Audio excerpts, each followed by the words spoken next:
Ish. Oh, boy. Alright. ও শুনি নৰশিল তাপ চানুৰ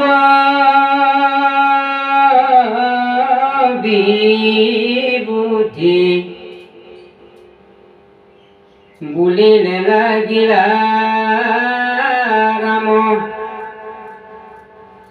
কৃষ্ণক মহি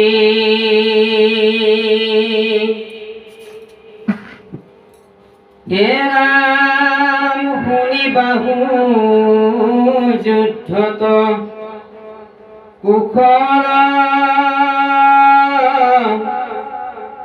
দুভাই দেখিবাক লাগি ৰাজা ওলাল তই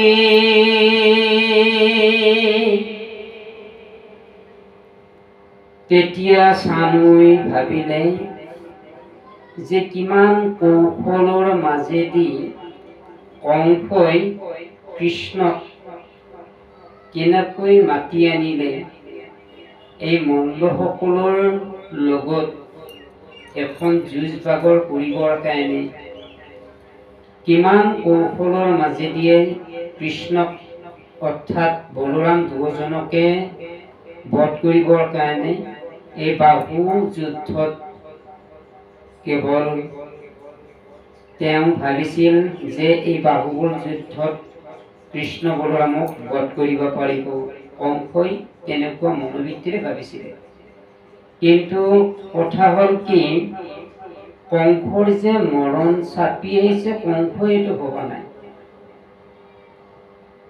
কৃষ্ণকে কেৱল মাৰে বলৰামে কেৱল মাৰে বলৰামক কেৱল বধ কৰে এনেকুৱা ধৰণৰ ভাবি আছিলে কথাটো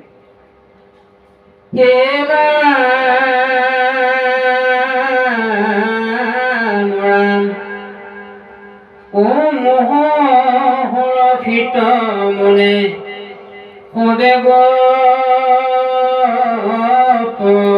গণে মল্ল যুদ্ধ কিৰি গৰু চাৰি ফুৰ বনে হে ৰাম হেন জানি আশা তুমি আমি বন্ধ ধৰো নিপতিৰ প্ৰতি হাদি মল যুদ্ধ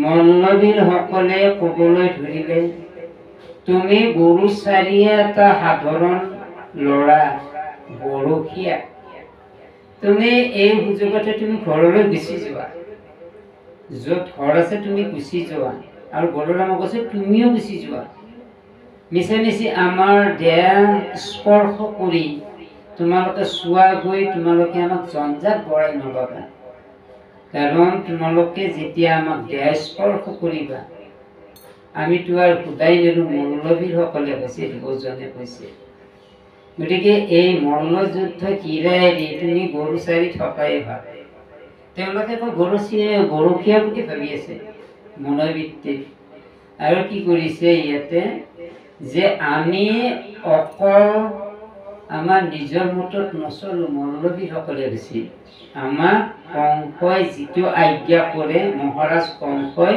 সেই আজ্ঞামতে আমি যুদ্ধ কৰোঁ আৰু সকলো যুদ্ধতে আমি জয়যুক্ত হওঁ গতিকে এই যুদ্ধখনতো আমি জয়যুক্ত হোৱাৰ কাৰণে আমাৰ এটা বিশ্বাস দৃঢ় বিশ্বাস তোমালোকে ঘৰলৈ গুচি যোৱা চাওক এই আগতে যেতিয়া কিছুমান মানুহে যেতিয়া পৰাক্ৰমিকতা এটা দেখুৱাই নিজৰ যিটো এটা শক্তি দেখুৱাই তেতিয়া আগতে এটা ভয় দেখুৱাই আৰু সেই ভয় খাই যদি আহিবলগীয়া হ'ল আহি আৰু যদি সেই ভয় নাখায় যদি আগবাঢ়ি গ'ল, কিছুমানে আৰু তেনেকৈ আগবাঢ়িছে।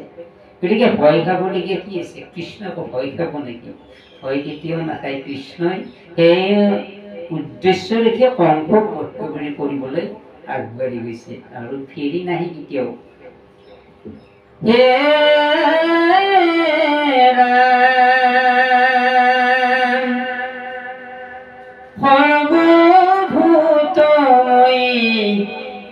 ৰাজা শাস্ত্ৰত কৈ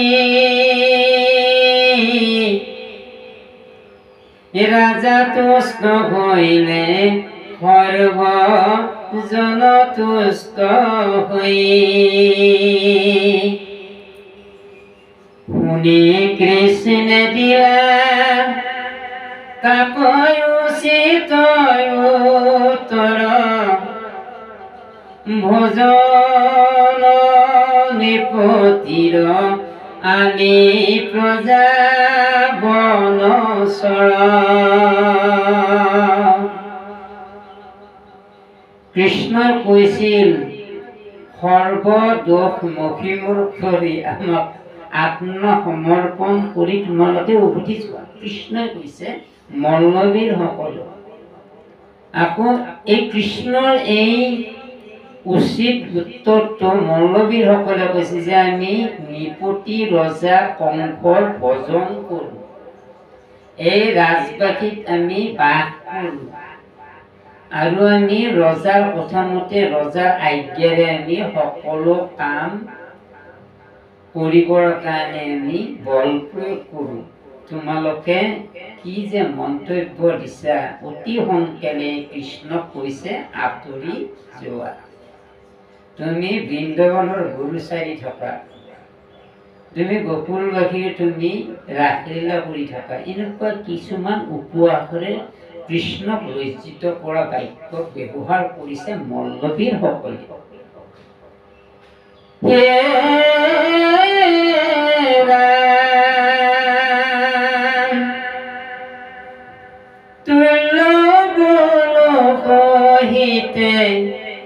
কিৰিব যদচিত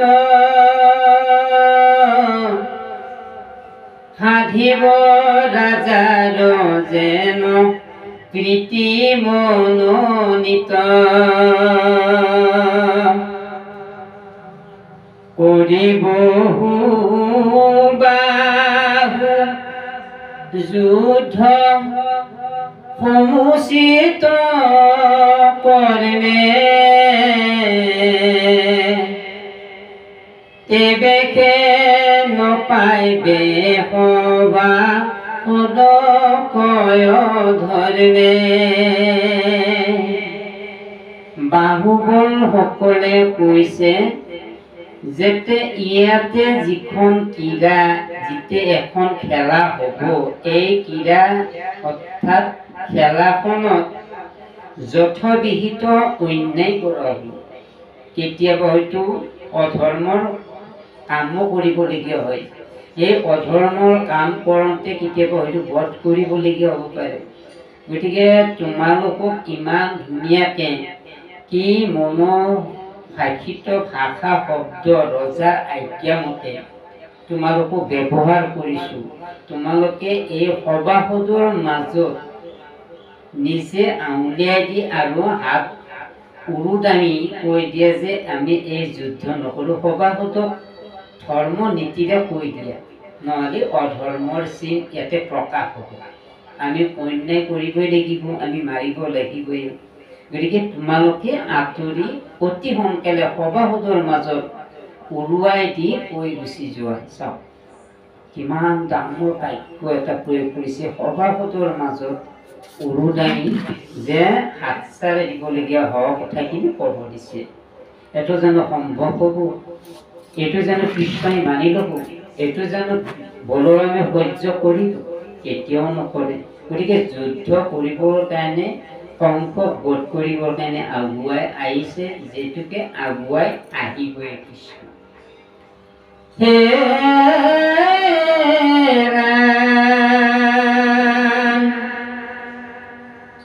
কৃষ্ণ কি কৰে কহে সাৰায়ান কাম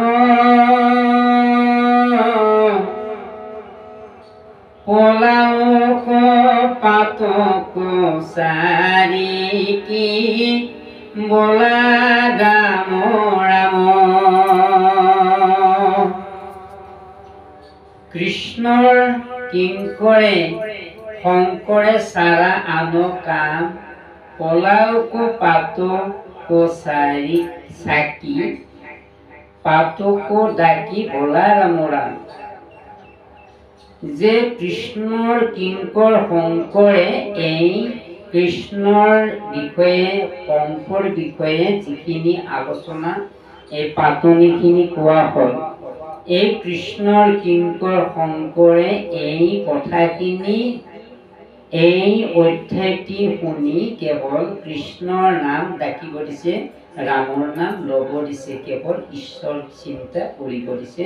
সবাহত পাপৰ মুকুতি পাপৰ পৰা হাত সাৰিবৰ কাৰণে কেৱল ৰাম নামেই শ্ৰেষ্ঠ, কৃষ্ণ নামে শ্ৰেষ্ঠ। ৰাম নাম ল'ব দিছে, কৃষ্ণ নাম জপ কৰিব দিছে। ও কৃষ্ণৰ কিংকৰে ওহে সাৰায়ান কাম পলাওক পাতক ডাকি বোলা ৰাম ৰাম। হৰি ৰাম